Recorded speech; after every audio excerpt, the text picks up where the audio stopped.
Class 10th का maths का chapter number 15 जिसका नाम है प्रोबेबिलिटी। इस चैप्टर की एक्सरसाइज 15.2 के क्वेश्चन नंबर 1 को डिस्कस करते हैं। नेक्स्ट क्वेश्चन पे आते हैं। एक्सरसाइज 15.2 का क्वेश्चन नंबर 1 सॉल्व करते हैं। Two customers Shyam and Ekta are visiting a particular shop in the same week Tuesday to Saturday. देखो दोनों कस्टमर हैं, पहले कस्टमर का नाम है श्याम और दूसरे कस्टमर का नाम है एकता। अब श्याम और एकता इन दोनों अलग अलग कस्टमर्स ने एक ही हफ्ते के अंदर एक ही शॉप पे विजिट करने जाना है और ट्यूसडे से लेकर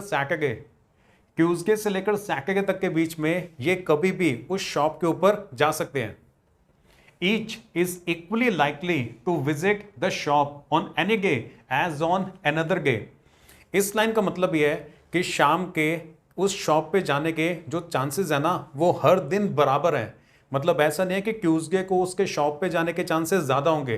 Tuesday, Wednesday, Thursday, Friday, Saturday इन पांचों में से किसी भी दिन वो शॉप पे जा सकता है। हर एक दिन उसके शॉप पे जाने के जो चांसेस हैं वो बराबर है। सेम एकता के साथ है, एकता भी ट्यूसडे से लेकर सैटरडे तक के बीच में किसी भी दिन उस शॉप के ऊपर जा सकती है। What is the probability that both will visit the shop on the same day? Question के 3 पार्ट्स हैं, एक एक करके तीनों पार्ट्स को डिस्कस करते हैं। फर्स्ट पार्ट में ये आपसे ये पूछा जा रहा है कि कितने % चांस है, कितनी प्रोबेबिलिटी है कि दोनों के दोनों कस्टमर श्याम और एकता एक ही दिन बाय चांस उस शॉप के ऊपर पहुंच जाएंगे। मतलब जिस दिन शाम उस शॉप पे जाता है, एकता भी बाय चांस उसी दिन ही उस शॉप पे चली जाती है। तो सेम डे के चांसेस निकालने हैं। देखो इस तरह के क्वेश्चंस को सॉल्व करने के लिए ना सबसे पहले आपको सैंपल स्पेस बनानी पड़ेगी। सैंपल स्पेस का मतलब है list of all the possible outcomes या फिर collection of all the possible outcomes. जितनी भी अलग अलग पॉसिबिलिटीज हो सकती है ना उन सारी की सारी पॉसिबिलिटीज को अगर आप लिस्ट कर देते हो तो उसे बोलते हैं सैंपल स्पेस। अब ये कैसे बनी है वो आप समझो। देखो फर्स्ट कस्टमर जो कि श्याम है वो ट्यूसडे से लेकर सैटरडे तक के बीच में किसी भी दिन उस शॉप पे जा सकता है। तो Tuesday, Wednesday, Thursday, Friday, Saturday आपने ये लिख देना है। जो सेकंड कस्टमर है एकता वो भी ट्यूसडे से लेकर सैटरडे तक के बीच में किसी भी दिन जा सकती है। तो Tuesday, Wednesday, Thursday, Friday, Saturday. ये आपको समझ में आ गया ना कि टी रिप्रेजेंट कर रहा है ट्यूसडे को, डब्ल्यू वेडनेसडे को, थर्सडे, फ्राइडे, सैटरडे। फिर आपने ये वाला बॉक्स फिल कर देना है। टी का मतलब है देखो शाम पे ट्यूसडे को, एकता भी ट्यूसडे को। फिर यहां से टी आ गया, यहां से डब्ल्यू आ गया। टी डब्ल्यू का मतलब है ट्यूसडे वेडनेसडे, शाम ट्यूसडे को और एकता वेडनेसडे को। फिर यहां से टी आ गया, यहां से टी एच, ट्यूसडे थर्सडे। यहां से टी आ जाता है, यहां से एफ आ जाता है, ट्यूसडे फ्राइडे, ट्यूसडे सैटरडे।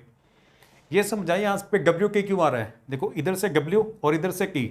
जो यहां पे लिखा हुआ है ना, यहां पे जो अल्फाबेट लिखा हुआ है वो आपने पहले लिखना है और ऊपर जो अल्फाबेट लिखा हुआ है उसे आपने बाद में लिख देना है।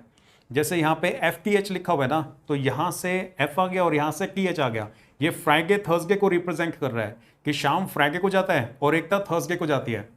ये Saturday Tuesday, Saturday Wednesday, Saturday Thursday, Saturday Friday, Saturday. समझ आ गया। ये वाला टेबल आप बना दोगे। एक बार अगर आपने ये वाला टेबल बना लिया फिर इस तरह के जितने मर्जी क्वेश्चंस पूछ जाए आप आसानी से उनको आंसर कर लोगे। अब एक एक करके तीनों को सॉल्व करते हैं। फर्स्ट पार्ट में पूछ रहे थे सेम डे जाने के चांसेस। अब इसमें देखो सेम डे कौन कौन से हैं, मैंने अंडरलाइन कर दिया है। Tuesday, Wednesday, Thursday, Friday, Saturday. ये वाले जो 5 ऑप्शंस है ना इनके अंदर शाम और एकता दोनों उस दुकान को सेम डे विजिट कर रहे हैं। देखो टोटल ऑप्शंस हैं 25। टोटल यहाँ पे 25 अलग अलग ऑप्शंस हैं, लेकिन 25 में से ये वाले जो 5 ऑप्शंस हैं इन पांचों ऑप्शंस के अंदर दोनों के दोनों कस्टमर सेम डे पर विजिट कर रहे हैं। तो probability that both the customers will visit the shop on the same day वो हो जाएगा 5/25। टोटल ऑप्शंस हमारे पास 25 हैं, ये सारे आप काउंट करोगे टोटल 25 आएगा। उसमें से ये वाले जो 5 हैं ये हमारे फेवरेबल हैं क्योंकि इनके अंदर सेम डे पर दोनों कस्टमर विजिट कर रहे हैं। तो 5/25 इसका आंसर है और इसको आप डिवाइड कर दोगे तो 1/5 आ जाएगा। ये हमारा फाइनल आंसर है। सेकंड पार्ट में पूछ रहे हैं कॉन्जिक्यूटिव डेज। कॉन्जिक्यूटिव डेज का मतलब होता है जो एक के बाद एक आते हैं।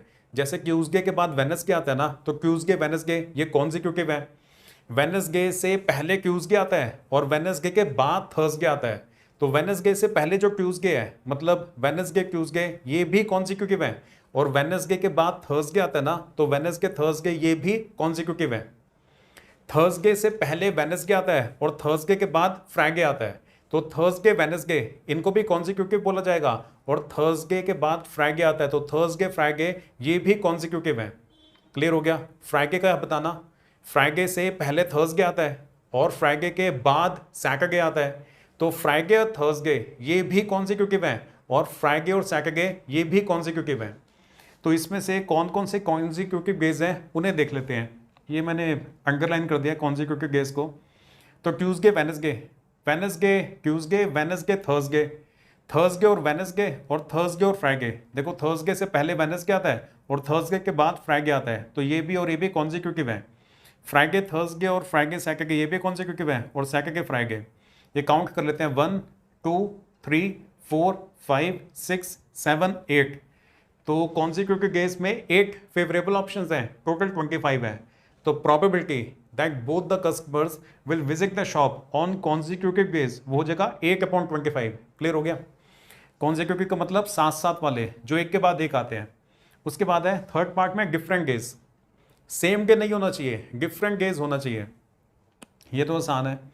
देखो ये Tuesday Tuesday, Wednesday Wednesday, Thursday Thursday, Friday Friday, Saturday Saturday, ये वाले जो 5 ऑप्शंस है ना, इनके अंदर था सेम डे। तो इन 5 को हटा दो, बाकी जितने भी ऑप्शंस हैं उन सब के अंदर ऑटोमेटिकली वो डिफरेंट डेज पे जा रहे हैं। तो टोटल 25 ऑप्शंस है ना, उसमें से ये वाले जो 5 हैं, Tuesday Tuesday, Wednesday Wednesday, Thursday Thursday, Friday Friday, Saturday Saturday, इन 5 ऑप्शंस को हटा दिया तो बाकी के जितने भी ऑप्शंस हैं उन सब के अंदर दोनों कस्टमर्स डिफरेंट डे पर विजिट कर रहे हैं। तो 25 में से 5 माइनस कर देते हैं, 20 आ जाता है। तो ये 20 हमारा फेवरेबल ऑप्शंस हो गया। तो probability that both the customers will visit the shop on different days वो हो जाएगा 20/25, डिवाइड करके 4/5 आता है, ये 4/5, ये हमारा फाइनल आंसर है।